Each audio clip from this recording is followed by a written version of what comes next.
Alright, so good morning, GoFam. So nandito tayo sa bypass namin ngayon, dito sa area namin. And syempre, land preparation na naman. Pakita ko sa inyo. Ayun, oh. Woo-wee! Woo-wee! Dapat syempre may ganun na sound, diba? So land preparation, although hindi pa tayo magtatanim, and even sila, hindi pa sila magtatanim, pero pinapatil na nila yung lupa para ma-mix ng mabuti yung mga residue natin. Okay, so hindi na in-sprayan, and even yung mga old na stocks mamimix ng mabuti sa lupa. Ayan, diba? Para maganda yung land preparation. Diba? So yung isa, tapos yung isa doon naman. Okay, so maagang maaga, kaya minsan yung mga farmers makikita nyo 10 o'clock pa lang tulog na. 10 o'clock pa lang ng umaga ay tulog na. Kasi nga, usually yan, mga 4, 5, gising na yung mga yan. So ako mamaya, mga 10, matutulog na rin ako.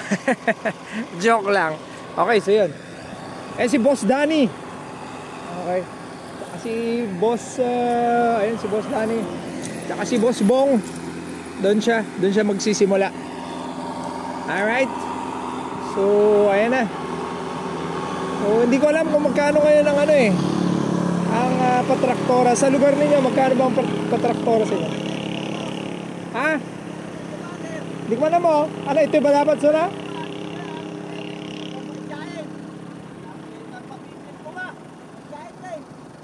Kabalit na pananan, Jain.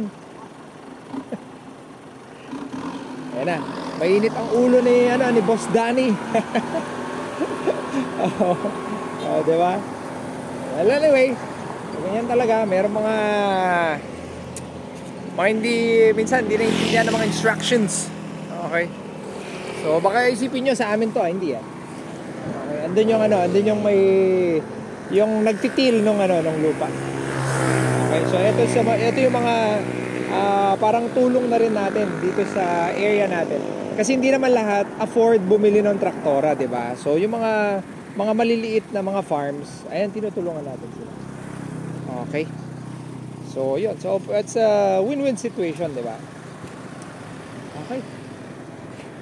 So, yun lang. Go, fam. Ingat ka lagi.